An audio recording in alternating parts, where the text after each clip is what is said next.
प्रिय श्रद्धालुओं, जय श्री कृष्णा, जय श्री राम, जय श्री राधे राधे, जय श्री महाकाल। इस प्रवचन में आपको श्रवण कराएंगे आगामी 7 मनवंतरों का वर्णन भागवत महापुराण के आधार पर।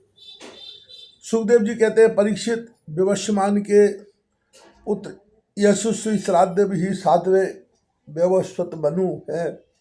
यह वर्तमान मनवंतर ही उनका कार्यकाल है। उनकी संतान का वर्णन मैं करता हूँ। व्यवस्वत मनु के 10 पुत्र हैं। इक्ष्वाकु, नवक, दृष्ट, शर्याति, नरशंत, नाभाग, दृष्ट, करुष, प्रसग्न और वसुमान।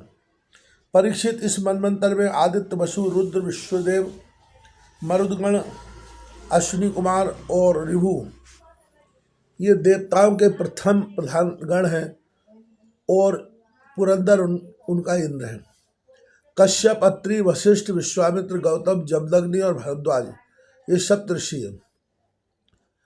इस मनवंतर में भी कश्यप की पत्नी अदिति के गर्भ से आदित्यों के छोटे भाई वामन के रूप में भगवान विष्णु ने अवतार ग्रहण किया था।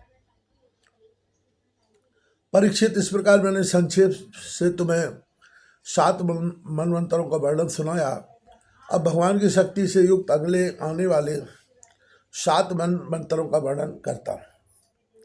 परीक्षित, यह तो मैं तुम्हें पहले 6ठे स्कंद में बता चुका हूँ कि विवस्वान भगवान सूर्य की 2 पत्नियाँ थीं, संज्ञा और छाया। ये दोनों ही विश्वकर्मा की पुत्री थीं। कुछ लोग ऐसा कहते हैं कि इनकी एक तीसरी पत्नी बड़वा भी थी। मेरे विचार से तो संज्ञा का ही नाम बड़वा हो गया था। उन सूर्य पत्नियों में संज्ञा से 3 संतानें हुई, यम, यमी और साधदेव। छाया के भी 3 संतानें हुई, सावर्णी, शनिश्चर और तप्ती नाम की कन्या, जो संवरण की पत्नी हुई। जब संज्ञा ने बड़वा का रूप धारण कर लिया तब उससे दोनों अश्विनी कुमार हुए। 8वें मनवंतर में सावर्णी मनु होंगे। उनके पुत्र होंगे निर्मोक, ब्रज आदि। परीक्षित, उस समय सुतपा, ब्रज और अमृतप्रभ नामक देवगण होंगे। उन देवताओं के इंद्र होंगे विरोचन के पुत्र बलि। विष्णु भगवान ने वामन अवतार ग्रहण करके इन्हीं से 3 पग पृथ्वी मांगी थी, परंतु इन्होंने उनको सारी त्रिलोकी दे दी। राजा बलि को एक बार तो भगवान ने बांध दिया था, परंतु फिर प्रसन्न होकर उन्होंने इनको स्वर्ग से भी श्रेष्ठ सुतल लोक का राज्य दे दिया। वे इस समय वहीं इंद्र के समान विराजमान हैं।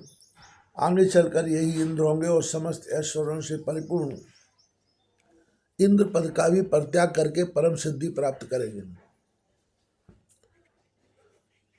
गालव, दीप्तिवान, परशुराम, अश्वत्थामा, कृपाचार्य, ऋष्य सिंह और हमारे पिता भगवान व्यास ये 8वें मनवंतर में सप्तऋषि होंगे। इस समय ये लोग योग बल से अपने अपने आश्रम मंडल में स्थित हैं। देवगुई की पत्नी सरस्वती के गर्भ से सार्वभौम नामक भगवान का अवतार होगा। यही प्रभु पुरंदर इंद्र से स्वर्ग का राज्य छीनकर राजा को बलि दे देंगे। परीक्षित, वरुण के पुत्र दक्ष, सावर्णी, नवे मनु होंगे। भूत केतु, दीप्त केतु आदि उनके पुत्र होंगे। पार, मरीच, गर्भ आदि देवताओं के गण होंगे और अद्भुत नाम के इंद्र होंगे। उन मनवंतर में धुति आदि सप्तऋषि होंगे। आयुष्मान की पत्नी अम्बुधारा के गर्भ से ऋषभ के रूप में भगवान का कलावतार होगा। अद्भुत नामक इंद्र उन्हीं की दी हुई त्रिलोकी का उपभोग करेंगे। 10वें मनु होंगे उपश्लोक के पुत्र ब्रह्म, सावर्णी। उनमें समस्त सद्गुण निवास करेंगे। भूषण आदि उनके पुत्र होंगे और हविष्यवान सुकीर्ति। सत्य, जप, मूर्ति आदि सप्तऋषि, सुभासन, विरुद्ध आदि देवताओं के गण होंगे और इंद्र होंगे। शंभु, विश्वसृज की पत्नी विसूची के गर्भ से भगवान विश्वक्सेन के रूप में अंशावतार ग्रहण करके शंभु नामक इंद्र से मित्रता करेंगे। 11वें मनु होंगे अत्यंत संयमी धर्म, सावर्णी। उनके सत्य, धर्म आदि 10 पुत्र होंगे। विहंगम, कामगम, निर्वाण रूप, रुचि आदि देवताओं के गण होंगे। अरुणादि सप्तर्षि होंगे और वैधृत नाम के इंद्र होंगे। आर्य की पत्नी वैधृता के गर्भ से धर्म सेतु के रूप में भगवान का अंशावतार होगा और इसी रूप में वे त्रिलोकी की रक्षा करेंगे। परीक्षित बाह्य मनु होंगे रुद्र सावर्णी, उनके देवयान उपदय और देवश्रेष्ठ आदि पुत्र होंगे। उम्र उस मनवंतर में ऋतधामा नामक इंद्र होंगे और हरित आदि देवगण। तपोमूर्ति तपस्वी आग्नि ध्रक आदि सप्तऋषि होंगे।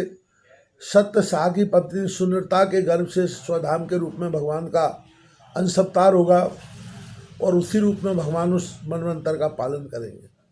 13वें मनु होंगे परम जितेंद्रिय देव सावर्णी, चित्रसेन, विचित्र आदि उनके पुत्र होंगे। सुकर्म सुतराम आदि देवगण होंगे तथा इंद्र का नाम होगा दिवसपति। उस समय निर्मुख और तत्वदर्शी आदि सप्तऋषि होंगे। देवउत्र की पत्नी बृहति के गर्भ से योगेश्वर के रूप में भगवान का अंशावतार होगा और उसी रूप में भगवान दिवसपति को इंद्र पद देंगे। महाराज 14वें मनु होंगे इंद्र, सावर्णी, उरु, गंभीर बुद्धि आदि उनके पुत्र होंगे। उस समय पवित्र चाक्षुष आदि देवगण होंगे और इंद्र का नाम होगा शुचि। अग्नि, भाऊ, शुचि, शुद्ध और मांगध आदि सप्तऋषि होंगे। उस समय सत्रायण की पत्नी बिताना के गर्भ से बृहदानु के रूप में भगवान अवतार ग्रहण करेंगे तथा कर्मकांड का विस्तार करेंगे। परीक्षित 14 मनवंतर भूत, वर्तमान और भविष्य तीनों ही काल में चलते रहते हैं। इन्हीं के द्वारा 1 सहस्त्र चतुर्युगी वाले कल्प के समय की गणना की जाती है।